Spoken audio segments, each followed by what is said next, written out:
So this is 08:35 GMT in the morning of Wednesday, the 9th of September 2020. This is the Kudilar TV channel, still continuing broadcasting the test phase of our program. But the contents are not test and they're not subject to any different test, except that we have not finalized the schedules and have not created the timing and the topics and the issues and the sections that we shall be broadcasting. Now, this one is being broadcast on Wednesday morning, of course, and the morning of Wednesday, the 9th of September, when coincidentally the so-called satirical fortnightly private eye, this one is issue number 1530, and it is dated from 2 days hence, 11th of September to 24th of September 2020, and the price is, cover price is £2. Now, there is this rotten boroughs column in the private eye, which actually mostly fails to identify and diagnose the real extent of the rotten nature, rotten behavior going on in councils. And this one has got an item about Croydon Borough Council and one about Cornwall, the unitary authority in Cornwall, which is, it appears, is controlled by the Lib Dem and Independent Coalition. First, the Croydon one. The woman who was chief executive of Croydon Borough Council, called Jo Negrini, has been given a name Negridi. Now, we shall come to the details of why. But the naming should have been better done. Instead of calling her Negridi, they should have called her Too Greedy. And it would have been more catchy and more immediately communicable and expressible. Now, she has gone at the end of August, and the legacy she has left behind is a debt of £1.5 billion to be burdened by the people of Croydon. And she has been replaced by someone from Waltham Forest, who left Waltham Forest in 2014 after a multi-million-pound financial scandal. And she has been put in as interim chief executive at Croydon. And her name is Shifa Mustafa. Now, the private eye column, although it's called Rotten Boroughs, never actually goes into the details or the crux of the corruption, which is what this is supposed to be about. And this was the case throughout about its coverage of corruption in Tower Hamlets Council. This issue doesn't have anything about Tower Hamlets Council, but the essential point is that this is a timid page and timid column. Now, why the timidity is not a surprise, because the editorial policy and the strategy being followed by Ian Hislop, for whom I have got a more kind of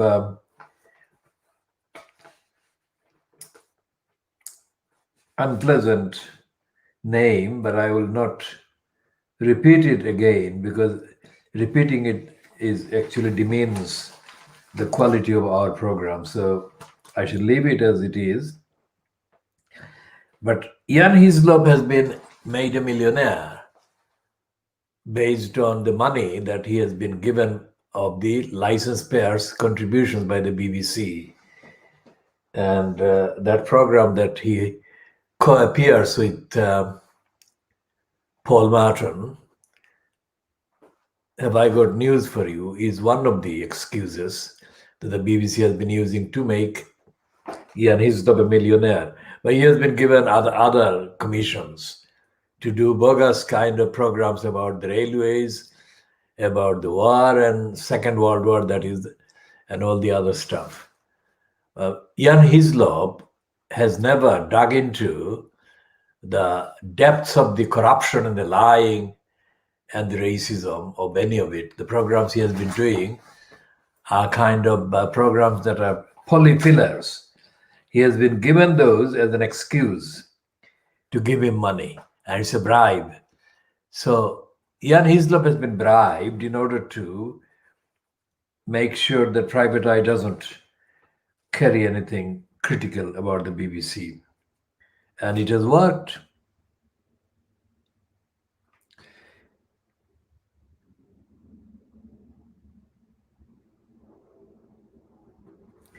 And what is happening in the Private Eye on all issues that have been seriously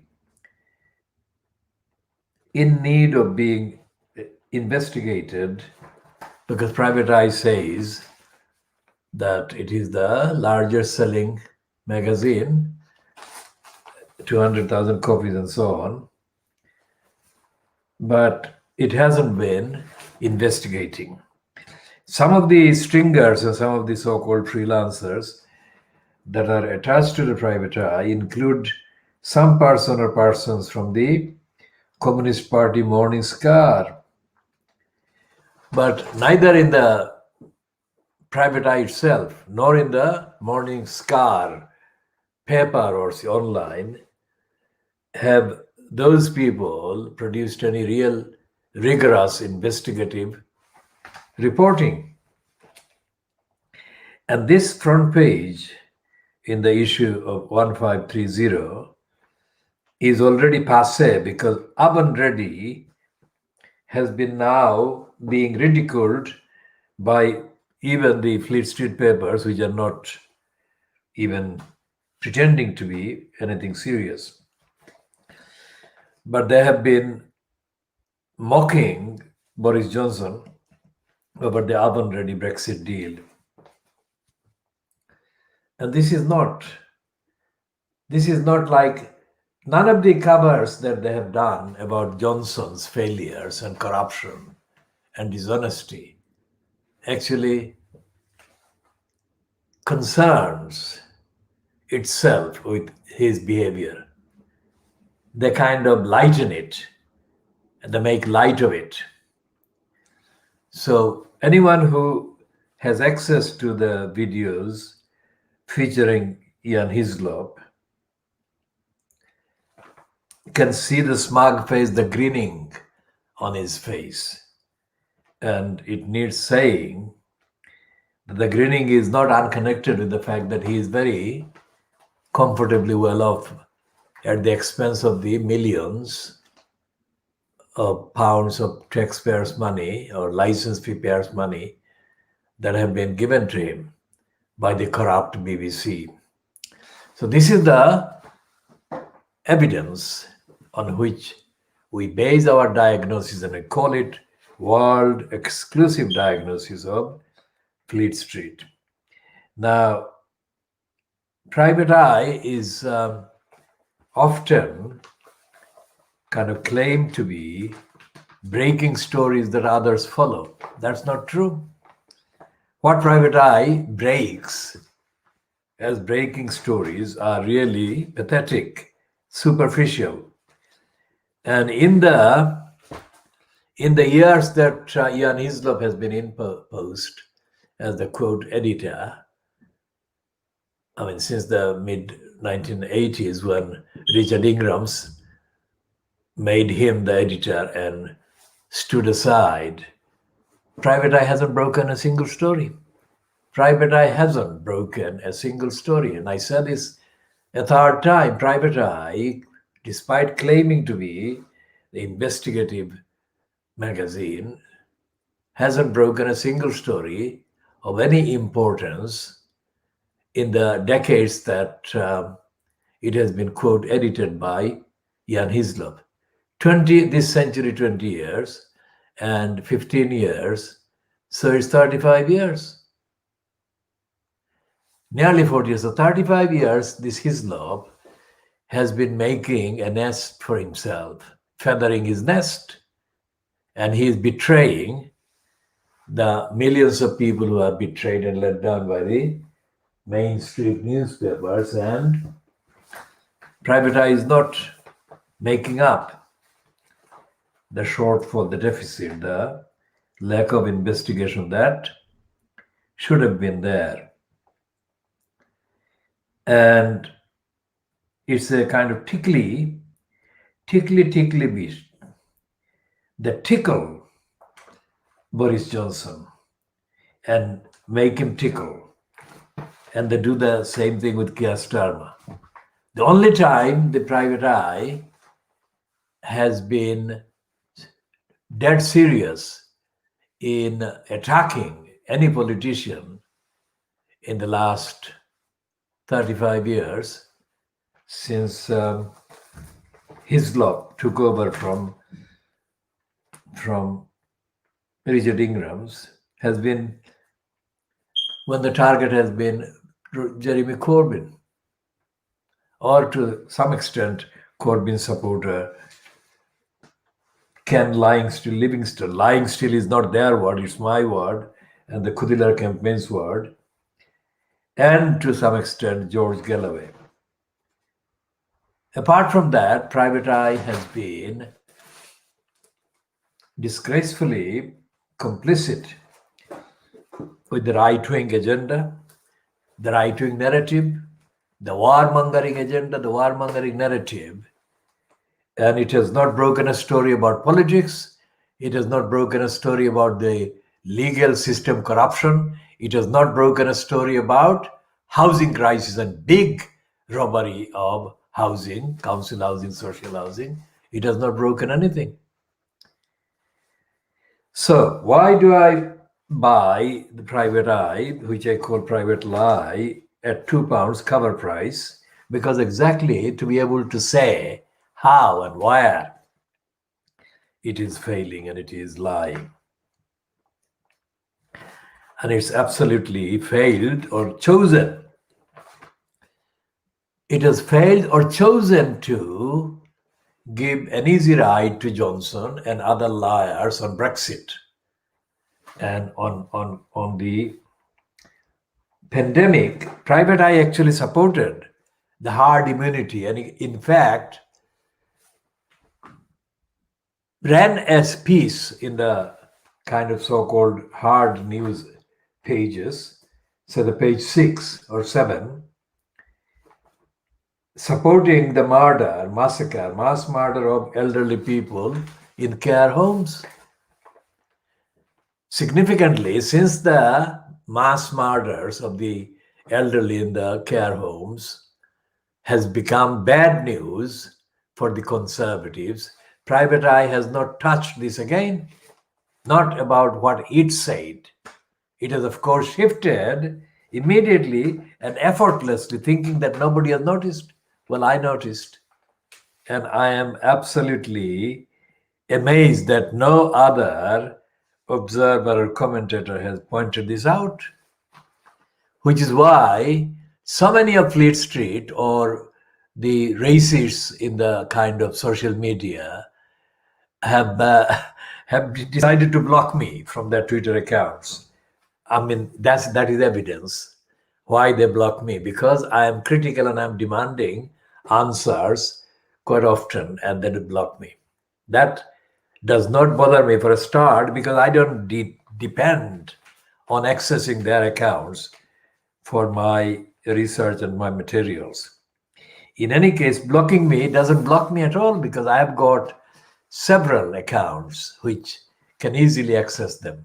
But that is not the serious point. The serious point is the lack of ethics on the part of these people, especially some of them, like Ian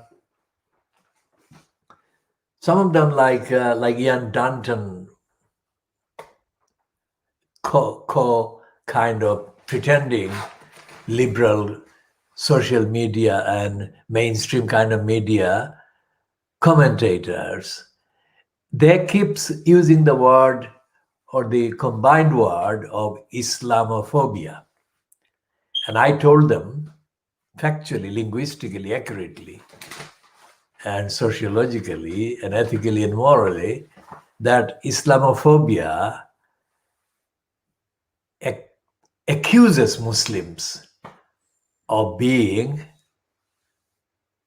an entity to be feared, or Islam to be feared. So they say that X and Y was being Islamophobic. They say, in a way, suggesting that they are not anti-Muslim. But Islamophobia itself is an anti-Muslim term. And I've told them in many ways that they should not use that term when they pretend to be meaning anti-Muslim. Now, apply the same logic to the Jewish people. And if anyone said that the Jewish people were an entity to be afraid of, then all of them would correctly condemn anyone who says that. Because the Jewish people are perceived to be the victims, or among the victims of racism, anti-Jewish racism. So it follows that if they don't use the same linguistic structure about Jewish people in the context of racism, because it would upset and it would misrepresent the experience of the Jewish community. How is it that they can do that about the Muslim community and even go to the extent of blocking me for pointing this out? I'm pointing out their racism and they cannot handle it. And that is where the left in Britain, the so-called left in Britain, are out of the media. Loom, I said loom in the early 1980s when I started diagnosing the left in the media in this country, or the role of the left in British media. And I was doing that while I was almost daily, every work day, I was spending considerable amounts of time at the County Hall, which is opposite the Palace of Westminster on the other side of the River Thames. And the County Hall was the headquarters of the then Greater London Council, and also, of course, it housed the biggest committee of the Greater London Council, which was the Inner London Education Authority, ILEA. And both the ILEA and the GLC were abolished by Margaret Thatcher. The history of that, I have already published many comments and original, factual, exclusive accounts about the process of Thatcher being goaded by Ken Livingstone and his cabal into reacting against them. Because instead of goading Margaret Thatcher, if they had actually pursued dialogue, constitutional dialogue among activists and campaigners and the communities about the wrong things that Thatcher was doing, Thatcher would not have been able to get away with abolishing both the GLC and the Inner London Education Authority. Now, I played a defining role for 4 years on the most influential committee on the ILEA, Inner London Education Authority, the Schools Committee. And the contents of my contribution, as against the entirety of the dummies, illustrate unique part of the history of the battle for proper educational philosophy, education policy making, and educational enlightenment in this country. So I was there as a community elected representative, not representative elected by the whole electorate in the constituency, but I was elected by the community. And what I did there was absolutely more than matched the entire collective contribution of the rest of them. And I shall be discussing the facts in due course. So the media, the mainstream media, while covering the corruption of the GLC, the corruption of the local councils, never carried out factual investigation. It was mainly slogans. And in the periods that the GLC was, quote, fronted by Ken Still Livingstone, and his kind of de facto deputy was John McDonnell, who has just ended his stint as the Jeremy Corbyn shadow finance minister in this country. So I suffered very close proximity, the limitations and the stupidities of these people for a very long 4 years, 5 years, 6 years, depending on which ones of the authorities or the bodies we are talking about. So I got elected as a community representative in October 1982. And from January 1983, we sat as the community elected representatives on the ILEA. And I was elected chair of the group without any opposition or without any contest, because everyone wanted me to chair the group of 20. And the very first thing that I did as the leader of the group of community representatives on the Inner London Education Authority was to stop the then ILEA, Inner London Education Authority, from using our election from the communities as a propaganda exercise, as an achievement of the Inner London Education Authority's leadership in providing education for the whole community in each of the boroughs. The 10 boroughs had 2 representatives elected by the communities each. So the first thing they said, they arranged a photo call. 20 of us would pose before cameras, and the ILEA propagandists would take our pictures and circulate them as exhibits of achievement on the part of the Inner London Education Authority. So I said, no, we don't want to be photographed. Now, notice this. In the age of selfies, where selfies are so attractive to the likes of David Cameron and Barack Obama, that they abandoned the solemnity of the occasion when they went to South Africa to take part in the last kind of rituals over Nelson Mandela after he passed away. There, this Cameron and Obama indulged in obscene, physically obscene kind of grinning too close to the then European prime minister or head of government of one of the countries, probably Belgium, the wife of Stephen Kinnock. Neil Kinnock's son, Stephen Kinnock, is married to this European parliamentarian or politician who was at the time the head of her government, and she was in South Africa as well. So photographic evidence exists of how completely grotesquely, embarrassingly ingratiating both Obama and David Cameron were to this person. So this is the age everyone goes beyond acceptable standard of behavior in order to get their pictures taken or selfies taken, whatever the pretext and background. And I was opposing all of this in 1983, January 1983. So it's one of these, not just the one, but I opposed many of the things. And I did that out of conscience, out of enlightenment, out of concern, and out of a principle which says that it is not about publicity for me or us.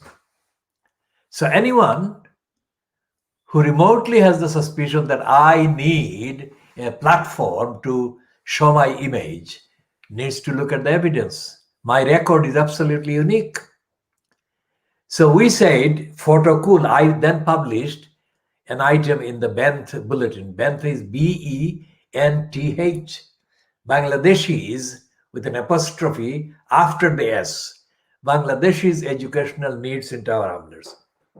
That was something I created, the magazine, the Benth Bulletin. And in one of the editions in 1983, I published this piece with the headline, Photo Cooled. It's a pun on photo call. So we cool it off. We cooled off the stunt. And the stunt making person at the time, or attempted stunt maker, was Frances Morel. I called Frances immoral because Frances Morel had been catapulted into the leadership of the ILE after Bryn Davies defected and flew to Australia. So she was the leader of the ILA. And she had the credential manufactured for her by the Benites, because she had served as a kind of assistant, political assistant to Tony Benn, when Benn was a minister or a prominent opposition MP. Frances Morel and I totally disagreed on almost all key policy issues. And again, I shall be elaborating on the serious issues of disagreement and occasions. And the reason why the entire ILA bureaucracy became hostile to me, because they thought that as a community elected representative, I would be compliant and I would be grinning at the sight of them and say hello to them because of gratitude. Now, what was the reason why they thought that? Because I had not needed them to give me a platform. I had been a campaigner long before anyone had heard of Frances Morel. And I remained a campaigner even after I had fallen out with Frances Morel. And here is an issue about the media. The Evening Standard went mad when the ILA decided to take some, for the first time, historic steps against racism in schools and against racism in its schools' policies. The Evening Standard went mad and went to town, and it ran several stories that showed that it was hostile to any slightly modest anti-racist policies by the Inner London Education Authority, which was the biggest education authority in all of Western Europe. And in London, there are very large numbers of people of African and Asian origin and people of other non-European origin and background and affiliations and identities.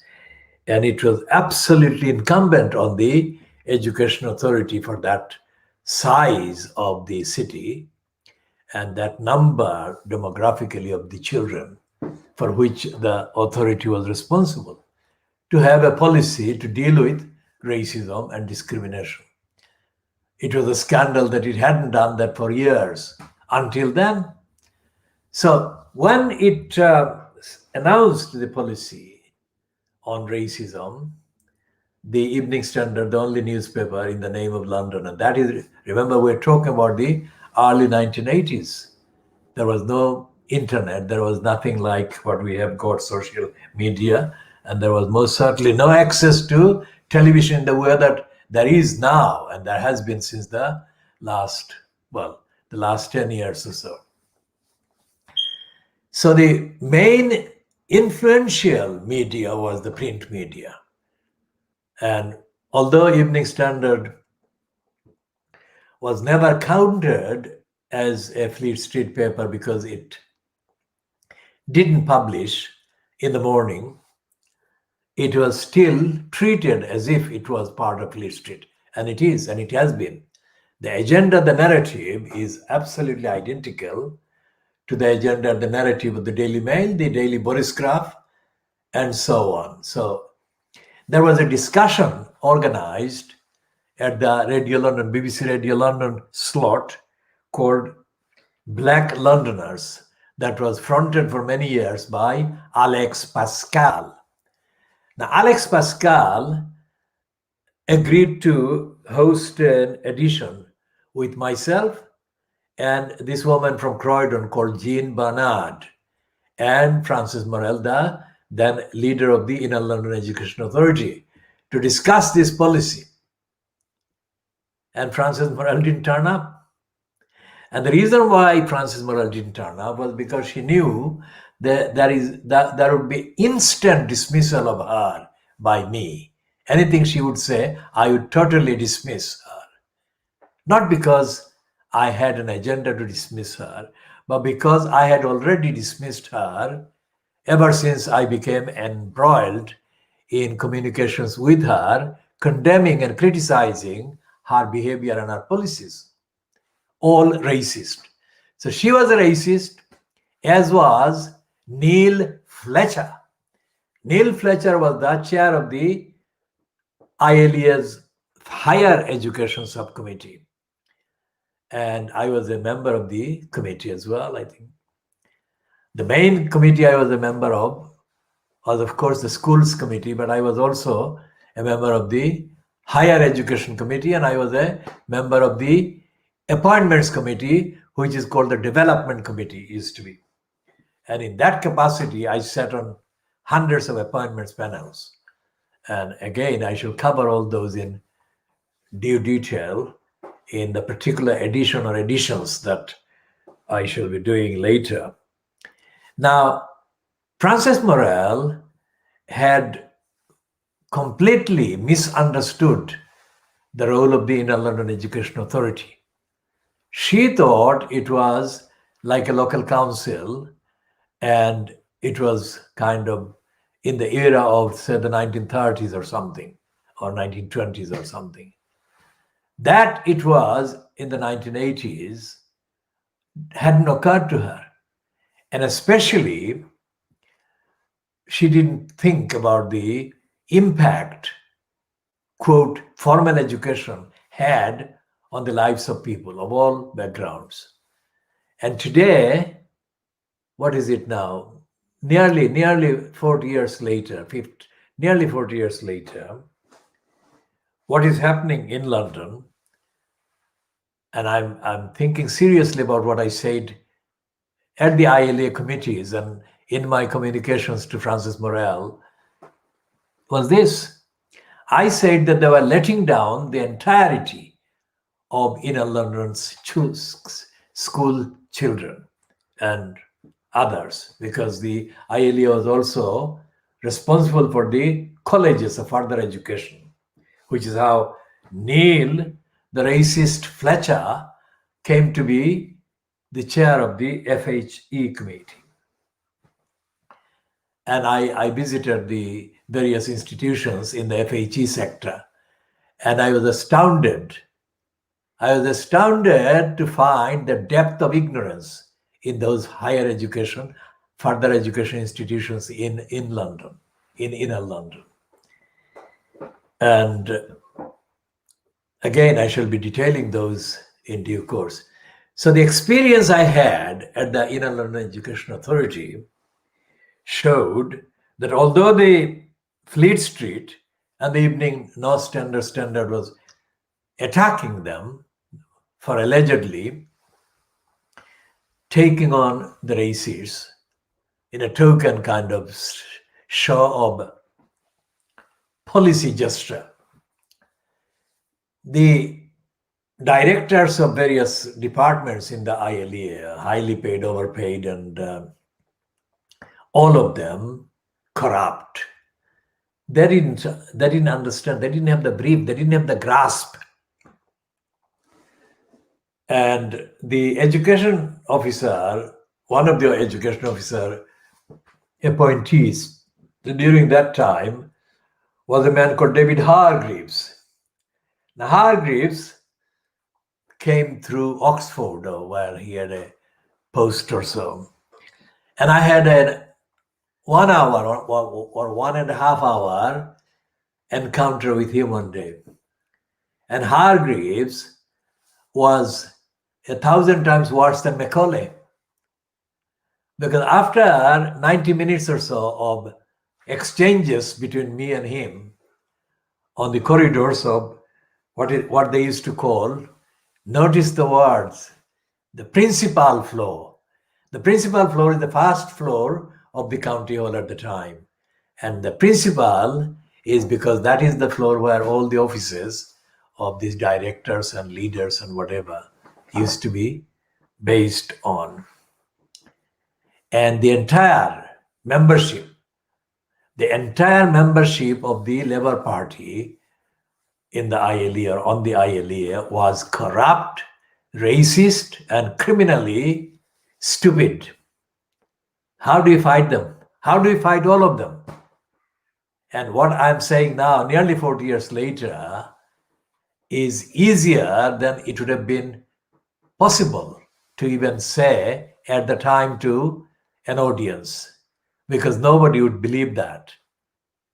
The extent of brainwashing, the consolidation of stupidity in the people's minds about these authorities, the institutions, they are very deep indeed. And that's why there is no real opposition in this country to the outrageous, oven-ready contradictions of Boris Johnson, and there is nothing in the private eye by way of real examination of the reasons and the processes and the kind of stages of these contradictions. And we have got a paralysis. I said before in previous editions that the pandemic has exposed the pandemonium in the British state. It is absolutely unready, unprepared, and uncaring, which is the lethal bit. And nothing has been done in the course of the last, 5 months? March, April, May, June, July, August. Well, 6 months, let's say. In the last 6 months, there have been picks and pips and squeaks and that kind of thing on The Guardian and some other sidelined kind of so-called not central part of the media, mainstream media. But there has been no alternative to the pandemonium. There is no program, there is no narrative that says that the National Health Service has been found to have been destroyed by the Tories in the last 50 years. And we must stop that process. They have said our National Health Service is not for sale. That is not the same thing. They have not said the various things they could have said and they can still say that must be stopped immediately, instantly. For example, the consultants' monopoly over the NHS must end as a matter of absolute urgency immediately. The consultants are a bureaucratic force. They are not a clinical superior force. So the consultants must be disrobed of the power and the privilege they have enjoyed to destroy the idea of the NHS from inside, and the accountability by the nurses, by the other doctors, to the patients and the community. There is no accountability. Our heroes and heroines is a cheap, absolutely irresponsible and crass slogan. This plays into the kind of strategy of the vested interests, which is the nurses, the doctors. Of course, nurses need proper paying and they need proper working hours and recognition and all the rest of it, but not at the expense of the people that are dying. And if the nurses are racist, prejudiced, and discriminatory, then that has to come to an end. So this is the tip of the iceberg of the things that should have happened, and I'm saying that have not happened and they must happen. And the newspapers today, we shall be looking at the papers, as I said, this paper is the Times today has got a token story about a token resignation by the legal chief who resigns over PM's plan for Brexit deal. Now there should be mass resignations, not one, but mass resignations of so-called civil servants in protest at the destruction of the idea of a public civil service. And there is contradiction again, because there is going to be extension of the ban on meetings of people more than 6 people, which runs contrary to the slogan that the Daily Mail is still running, which is that the people should get back to work, people should get back to school, and all the other kind of slogans that they have been running. And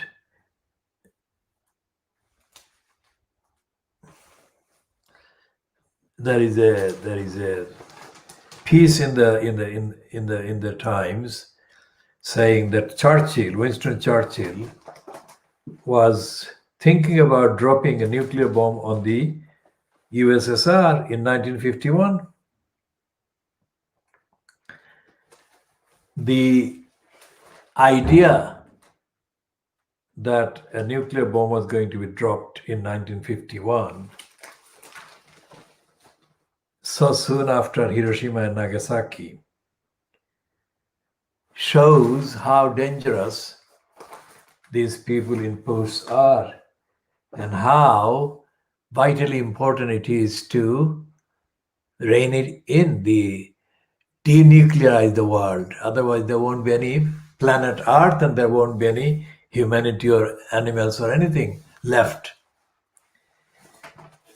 And so we shall be leaving that one aside because it will take up all the energy and space and the time that we have available. And there is a token piece in Private Eye about India and torture in Uttar Pradesh. And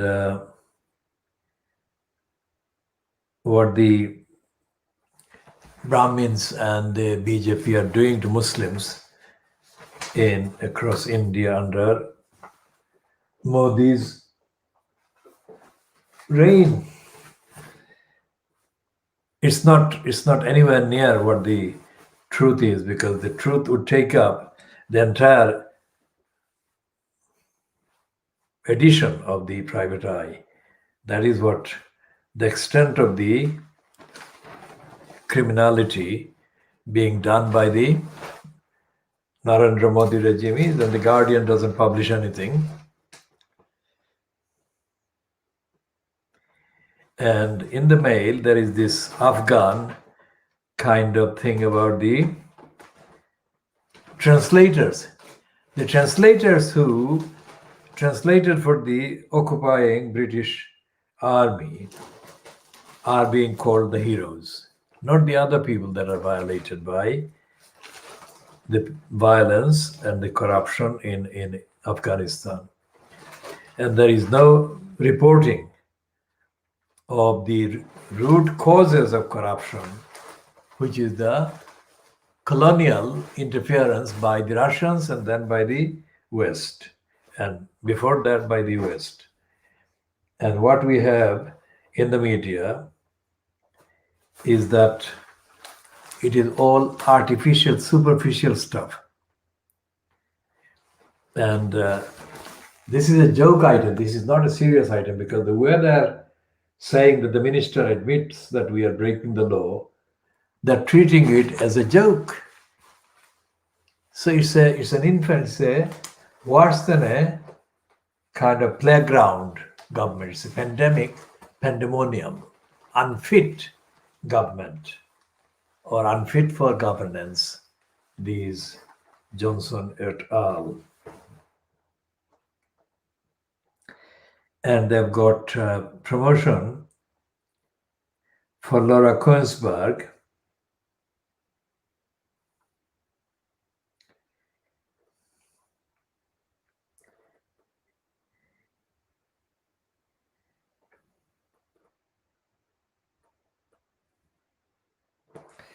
And they're having a go at the Conservative MP who has mocked Laura Koensberg, Michael Fabricant. And there is a Netflix cartoon about the Harry and Meghan's deal with Netflix. So there is no investigation into the pandemic, the virus, no statistics really from the grassroots, from the front line, and there is no incidents reports on the impact that it is having on any aspect or all aspects of society and people's lives. And it goes without saying that the Fleet Street newspapers don't investigate local councils. Absolutely not, as a matter of principle. So millions of people being denied and deprived of service and accountability by local councils are denied any glimpse at the extent of the countrywide betrayal that goes on, because the papers are totally blocking the coverage. So that's the Daily Mail. And the Daily Boris Graph of Wednesday, the 9th of September 2020. And it has got a bogus headline. And it is saying that more than six people will be banned from meeting as part of the new lockdown.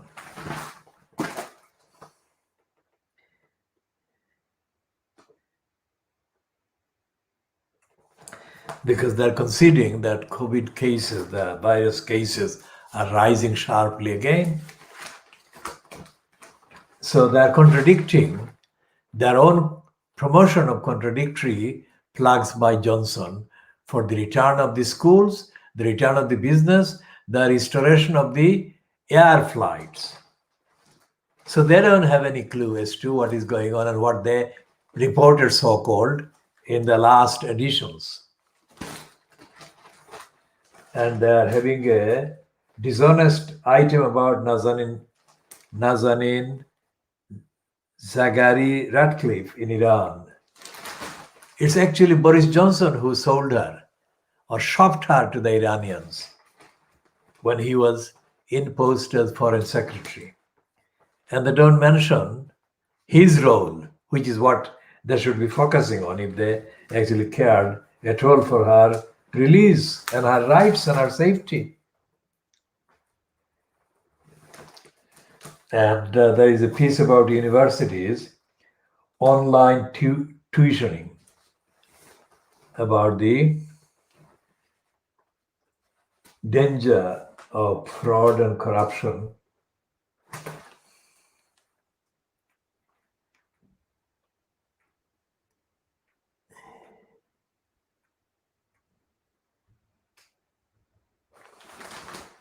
And the prospect of lockdown may be hampering the online tuitioning because the lockdown is coming back again.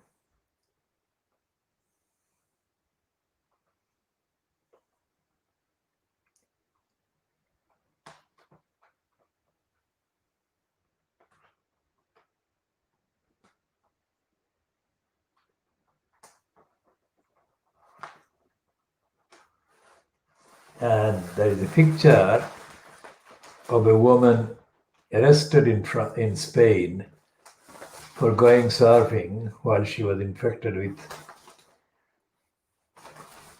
coronavirus. And there is a celebration at the drop in their donations to the Extinction Rebellion protesters because apparently they turned on the press.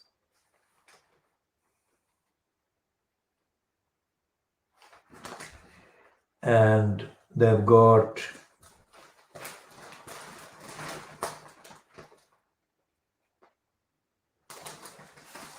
an editorial which says that the risk of the virus should be left to the people to judge for themselves.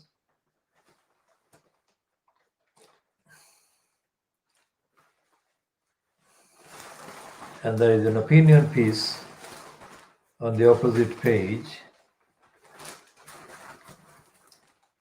by Annabel Fenwick Elliott, which says there is no case for ruining the lives of people who are unlikely to get ill and who are likely to be responsible.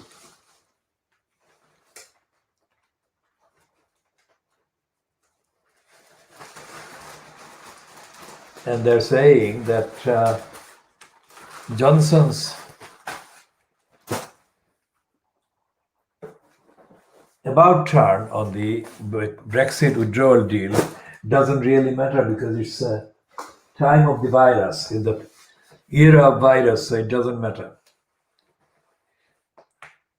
And they're talking, the Daily Mirror is running with the same piece about the ban on 6 people gathering. And there is an editorial saying that Boris Johnson should obey the law. And they're referring to the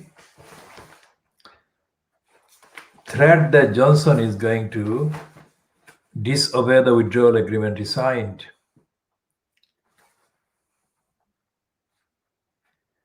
And there is the editorial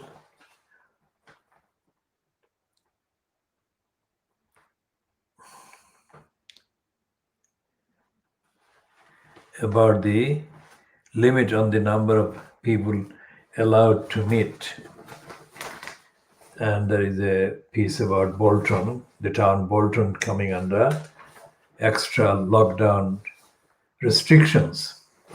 So all of these are showing that there is no serious journalism about the actual incidents of the virus and the actual behavior of the people making the decisions and the effect the virus is having on the lives of people at all. These are just picking up stories based on propaganda releases by the government. And there is no sign of the opposition Labour Party doing anything. And the Daily Express, as lunatic today in its promotion of Boris Johnson as the can-do Superman, which is completely a fiction, that it is always trying to look for an excuse to paint Johnson. And look at the style, look at what on earth is he doing that, waving? Who wants him to wave at them? And they have got not enough room to publish enough pictures of Johnson waving.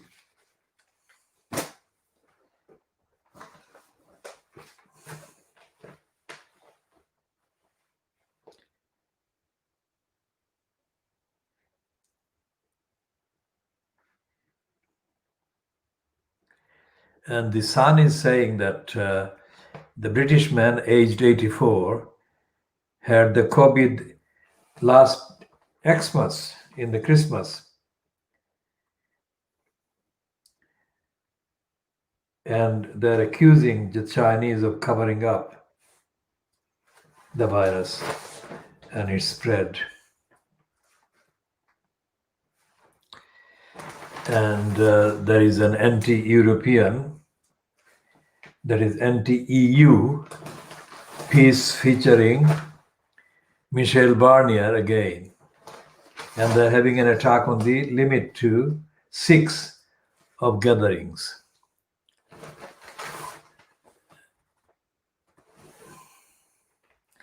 And they've got an editorial against China about the virus.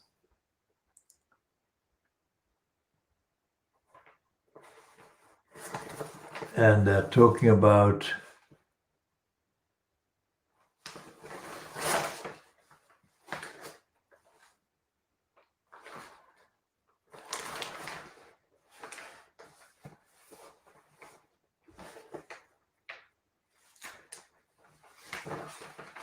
Jane Moore is talking about Meghan and Harry's Netflix deal.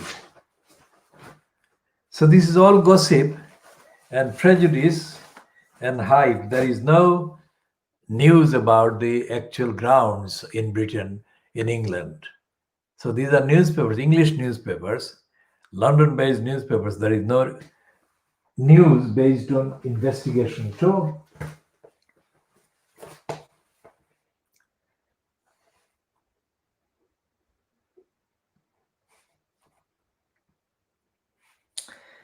And there is absolutely nothing of any note in the Star, Daily Star, except that they've got a predictable piece about Nazanin Zaghari Ratcliffe, because it's a piece that is aimed against Iran, just like China. It's a strategic piece.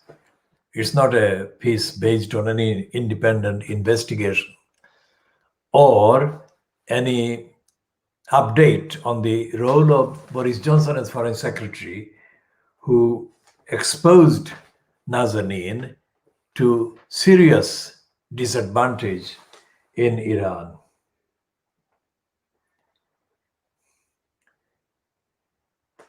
And there is in the Financial Times, this is the only paper that has actually, the headline is the picture of Brandon Lewis admitting that it is a breach of the law. But this is a pandemonium country. Pandemonium in the sense that the government is in all directions, it's moving in all directions. So what chance is there that people's safety and health and welfare are going to be protected? There isn't. And the Labour Party is nowhere to be seen. We shall look at the last few days of the Communist Morning Scar in the next edition, and we shall cover some of the other items we have just briefly mentioned in the main papers from Fleet Street. So this is 9:34 GMT, 1 hour.